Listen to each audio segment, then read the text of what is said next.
अपने जीवन को खत्म करने का इस किस्म का dark decision now pretty interesting कि ये होता क्यों है। So just last week I read an article online. तो एक बहुत ही यंग लड़की मेंटल हेल्थ के इशू से गुजर रही थी यूरोप में, और क्योंकि स्विट्जरलैंड में मतलब कि आप खुदकुशी कर सकते हैं, तो उस लड़की ने लीगली अप्लाई किया कि मेरा दिमाग इतना बीमार है कि मुझे नहीं जीना है। मेंटल हेल्थ से हालात इतने बिगड़ गए कि उस देश की गवर्नमेंट ने उसे सुसाइड करने का लीगल परमिशन दे दिया। तो मेंटल हेल्थ ना हमारी सोसाइटी में बहुत लो रैंक्ड है इस वक्त। डिप्रेशन, डेथ, डिवाइड, पहले अलग इश्यूज थे, इकोनॉमिक इम्बैलेंस, पॉवर्टी, मैल न्यूट्रिशन, ये विषय थे पहले। तो कहीं ना कहीं लगता है कि हमारे जिंदा होने का मकसद क्या है। मैं गुजरा और मैं काफी मैच्योर और स्ट्रांग आदमी हूँ, तो मैं अपने आप को खींच पाया इससे। लेकिन आप लोग यंग हो यार, आपने अभी तक मौत देखी नहीं है, तो लगता है कि death is death. No, death is the end, game खत्म।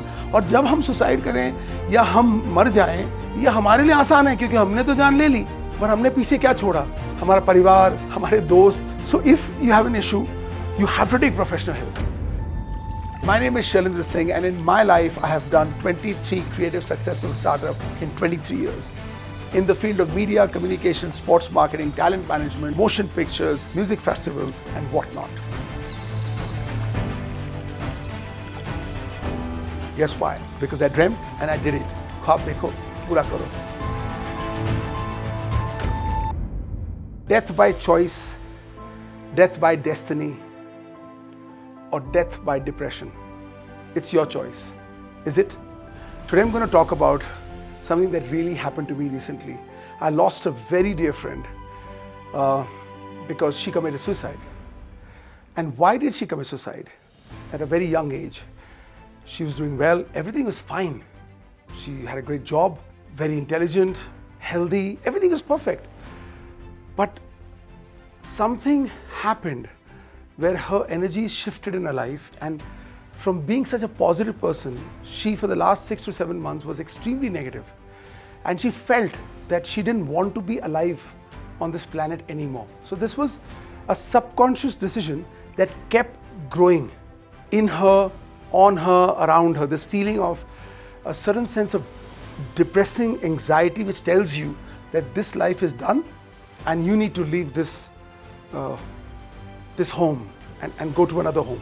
This is what happening. So what generally in India at least, हमारे देश में हम लोग क्या करते हैं कि when we feel like this ना, we speak to our close ones, चाहे वो फैमिली हो, दोस्तों से obviously बात करने में डर लगता है क्योंकि लोग समझते नहीं है इसको कि अरे क्या है यार, चलना पिक्चर देख ले, वाइन पी ले, आइसक्रीम खा ले, चलना यार, लाइफ इज गुड, चलना यार में हम ये आइडेंटिफाई करना भूल जाते हैं कि जो सामने वाला बंदा है, बंदी है, वो एक बहुत ही विचित्र इमोशन से गुजर रहे हैं। और ये इमोशंस अलग अलग हैं। There is something called chemical imbalance, there is depression, there is anxiety, there is, so all these feelings that result to say a summation into a mental health issue is a very serious issue, but at least in our society in India we take it pretty lightly.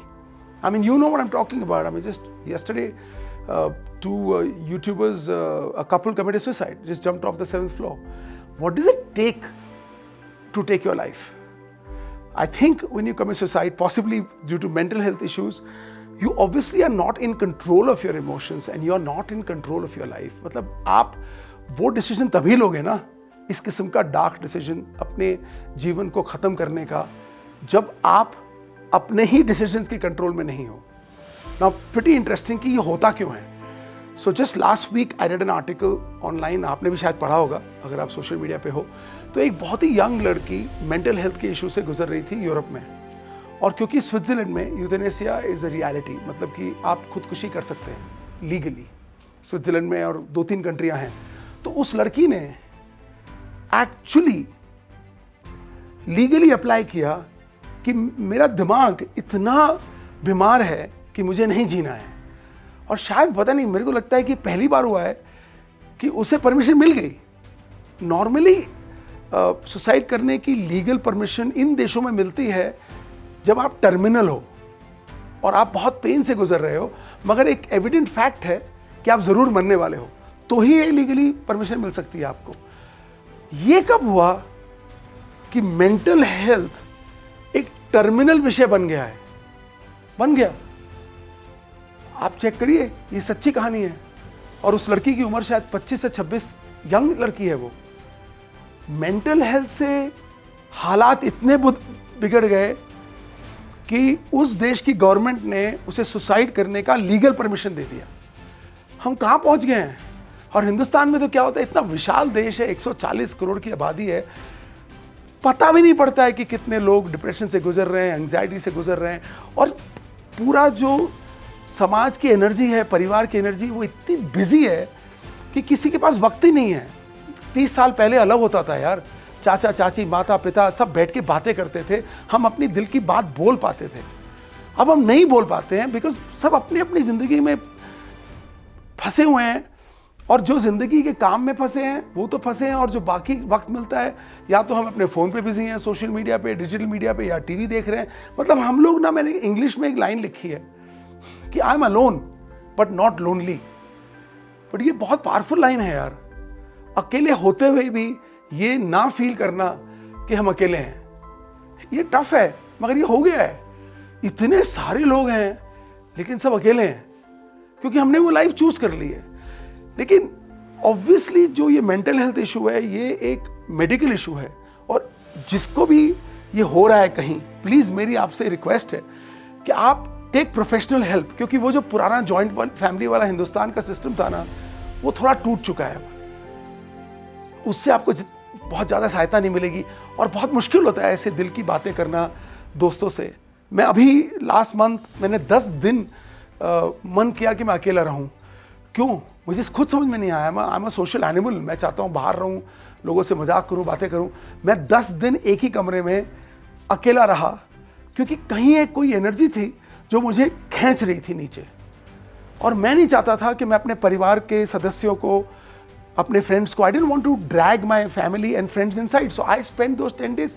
मगर उन 10 दिनों में I felt like life is not worth living. मुझे लगा कि क्या है ये, मैं क्यों जिंदा हूँ, मेरा मकसद क्या है यार, मैं तो एक चीटी मकोड़ा हूं, किसको क्या इंटरेस्ट है यार। पहले कोई मरता था ना, 13वीं होती थी, 14वीं होती थी, पता नहीं क्या क्या होता था। अब तो कंडोलेंस ऑनलाइन होता है ब्रो, फ्यूनरल भी फेस टाइम पे होता है, जूम पे होता है। तो कहीं ना कहीं लगता है कि हमारे जिंदा होने का मकसद क्या है। तो ये मैं गुजरा, और मैं काफी मैच्योर और स्ट्रांग आदमी हूं, तो मैं अपने आप को खींच पाया इससे। लेकिन आप लोग यंग हो यार, आपने अभी तक मौत देखी नहीं है, ऐसे हादसे देखे नहीं है कि वो क्या होता है। आपको लगता है कि death is death. No, death is the end, game खत्म। और जब हम सुसाइड करें या हम मर जाएं, आई मीन हम आज डार्क चीज़ की बात कर रहे हैं, तो सुसाइड की बात कर रहे हैं कि हमने अपनी जान ले ली। ये हमारे लिए आसान है क्योंकि हमने तो जान ले ली, पर हमने पीछे क्या छोड़ा? हमारा परिवार, हमारे दोस्त, वो तो जीते जी रोते रहेंगे, हम चले गए। मगर so if you have an issue, you have to take professional help. और बस मेरी तो एक ख्वाहिश है कि हिंदुस्तान थोड़ा सा मैच्योर हो जाए इस स्पेस में। और इसलिए नहीं होता है कि आप समझिए क्यों नहीं हो रहा है हिंदुस्तान मैच्योर मेंटल हेल्थ में, क्योंकि we are the cancer capital of the world. तो आप डॉक्टर्स अपने आप को एडुकेट करें कैंसर में, ल्यूकेमिया में, मलेरिया में, डेंगू में, कोरोना में, या मेंटल हेल्थ पे ध्यान दें। तो मेंटल हेल्थ ना हमारी सोसाइटी में बहुत लो रैंक्ड है इस वक्त। और अब मैं आता हूं मेन विषय पे कि ऐसा हो क्यों रहा है हमारे साथ, हम अकेले क्यों फील कर रहे हैं जब आबादी बढ़ रही है। क्योंकि जो धरती है ना, अर्थ, उस पे इंडिया है, उस पे बाकी देश भी हैं, उस पे समंदर भी है, पहाड़ भी है, नदियां भी हैं, पशु पक्षी भी हैं, पेड़ हैं, जंगल हैं, करेक्ट। और आपको ऑक्सीजन मिलती है, पानी मिलता है, हवा मिलती है, खाना मिलता है, इमोशंस मिलते हैं इसी धरती से। यस और नो? आप बताओ मेरे को, आपको सब कुछ कहां से मिलता है? अर्थ से, करेक्ट, धरती मां से मिलता है, राइट। तो आपको लास्ट 15-20 सालों से इस धरती से और क्या मिल रहा है? Depression, death, divide. हम लोग पहले अलग इश्यूज थे, इकोनॉमिक इम्बैलेंस, पॉवर्टी, मैल न्यूट्रिशन, ये विषय थे पहले 4 साल पहले। फिर आया कोविड। कोविड ने हमें सिखा दिया कि मौत, वायरस के पास ना बाउंड्रीज हैं, ना कास्ट है, ना रिलीजन है। वायरस को, मौत को वीजा की जरूरत नहीं है। जो वायरस चाइना में शुरू हुआ, अमेरिका पहुंच गया, अमेरिका से ऑस्ट्रेलिया गया, ऑस्ट्रेलिया से बांग्लादेश आया, बांग्लादेश से इंडिया आ गया, और इंडिया से आपके घर में आ गया, और बहुत लोगों की मौत हुई। वो एक सच्चाई है। तो अगर एक वायरस के पास बाउंड्रीज नहीं है और बॉर्डर नहीं है, तो फिर एनर्जीज के पास भी बॉर्डर और बाउंड्रीज नहीं है। अगर आज यूक्रेन की वॉर हो, इजराइल की वॉर हो, अफ्रीका में जो वॉर हो रही है, म्यांमार में जो वॉर हो रही है, मिजोरम में जो हो रहा है, जो लोग देख रहे हैं कि उनके बच्चों के गले काटे जा रहे हैं, बच्चे भूखे मर रहे हैं, बच्चे बारिश में सो रहे हैं, औरतों का बलात्कार हो रहा है, ये जो नेगेटिव एनर्जी है वॉर की, जैसे ही हवा, पानी, खाना आपके पास आता है धरती से, ये नेगेटिव एनर्जी भी आती है। आप सबकॉन्शियसली, हम सब डिप्रेशन में हैं। और सबसे बड़ी प्रॉब्लम कि इस डिप्रेशन में हमारे पास सोशल मीडिया है।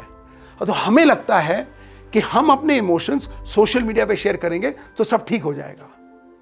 हम सोशल मीडिया पे अपनी बातें बोलेंगे और कोई हमें एडवाइस देगा, हम ठीक हो जाएंगे। आप देख ही रहे हो क्या हो रहा है इंस्टाग्राम, फेसबुक पे धनाधन एडवाइस मिल रही है आपको, ये खाओ, ऐसे सो, ऐसे हगो। कौन है ये लोग? आपका रिश्ता है इनके साथ? कैसे ट्रस्ट कर रहे हो आप इनको? पर करते हो। तो ये जो नेगेटिव एनर्जी है धरती की, जैसे ही धरती आपको खाना, हवा, पानी सब देता है, पॉजिटिव इमोशंस, उसी तरीके से मनुष्य ने इस वक्त इस धरती की एनर्जी इतनी डार्क, इतनी डिस्ट्रक्टिव बना दी है कि सबकॉन्शियसली, मेरे हिसाब से तो हम सब डिप्रेशन में हैं। लेकिन जो मैच्योर्ड लोग हैं, जो थोड़े से उम्र में तजुर्बेकार हैं, वो हैंडल कर पा रहे हैं। यंग पॉपुलेशन, 13 साल से 25 साल तक जो एक पॉपुलेशन है, वो इसे नहीं हैंडल कर पा रही है, और इसीलिए सुसाइड्स बढ़ रहे हैं। और किसी को फर्क नहीं पड़ रहा, क्योंकि इतनी आबादी है। अरे चंद लोग मर गए तो क्या फर्क पड़ेगा? रशिया यूक्रेन वॉर में लाखों लोग मर चुके हैं। अभी भी ग्लोबल ऑर्गेनाइजेशन $100 बिलियन दे रहे हैं यूक्रेन को कि और झगड़ा करो। कोई मेहनत नहीं कर रहा है ये समझने के लिए कि हमें अपने प्लैनेट की एनर्जी बदलनी है। क्योंकि आपको एक सिंपल एग्जांपल देता हूं। आप एक घर में रहते हो, घर में 6 लोग हैं, करेक्ट? वो आपका घर है, और उसमें से एक परिवार के सदस्य को, one family member has cancer, 5 लोग की एनर्जी बदल जाएगी, बदलेगी कि नहीं बदलेगी? तो जैसे आपके घर में आपकी एनर्जी बदल गई, वैसे ही अर्थ पे हम लोग हैं। आप गूगल तो करिए ना, बाहर जाइए, then you realise that we are all living in a home called earth. तो अगर किसी जर्मन का, मुसलमान का, हिंदू का, जू का बलात्कार हो रहा है, बच्चों को मारा जा रहा है, लोग भूखे सो रहे हैं, इसकी एनर्जी तो आएगी ना। ये बात कोई समझ ही नहीं रहा है, और ये समझेंगे भी क्यों? क्योंकि अमेरिकन प्रेसिडेंट की प्रॉब्लम अमेरिका है, हमारे प्राइम मिनिस्टर की प्रॉब्लम हिंदुस्तान है, इजराइल प्राइम मिनिस्टर की अपनी भड़स है, रशिया के अपने इश्यूज हैं, यूक्रेन के अपने इश्यूज हैं। अगर हम सब परिवार में 6 लोग रहते हैं और 6 लोग अलग अलग दिशाओं में जा रहे हैं, तो फिर घर का माहौल तो खराब ही होगा। So that's the point.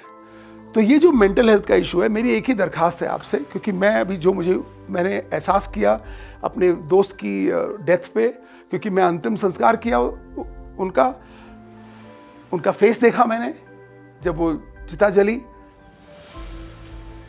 I don't think she deserve that. और अगर उसे सही हेल्प मिली होती तो शायद वो आज जिंदा होती, और पता नहीं कल वो प्राइम मिनिस्टर बन जाती और इस समाज को बदल देती, पता नहीं वो क्या बनती। लेकिन उसकी जिंदगी बहुत शॉर्ट टाइम में खत्म हो गई। तो अगर आप इस किस्म के इमोशन से गुजर रहे हैं, आपको ये फीलिंग है, you feel the sense of depression, anxiety, you will have to get professional help, और worst case speak to your family who loves you unconditionally, but do not take the drastic step of death. It's not worth it. Life is beautiful. Mother Earth is here to protect you. And collectively, few people have ensured that we live, survive, and thrive on death, destruction, and divide. But we all collectively know that what we want is peace, love, and unity. And guess what? We can do it if we come together. अगर हम सब धरती पे जुड़ जाएं और हम कहें कि हमें मोहब्बत चाहिए, हमें यूनिटी चाहिए, हमें शांति चाहिए, मिलेगी ना यार। सारा मसला तो हम ही हैं। पशु पक्षी कहाँ बोलते हैं? पेड़ क्या बोलता है? नदी क्या बोलती है? समुद्र क्या बोलता है? धरती क्या बोलती है? हम ही तो बोलते हैं। हमारा अहंकार ही हमें मार रहा है, और हमारा अहंकार ही हमें बचाएगा। So that's my thought for today. Don't take your life. Life is way too precious.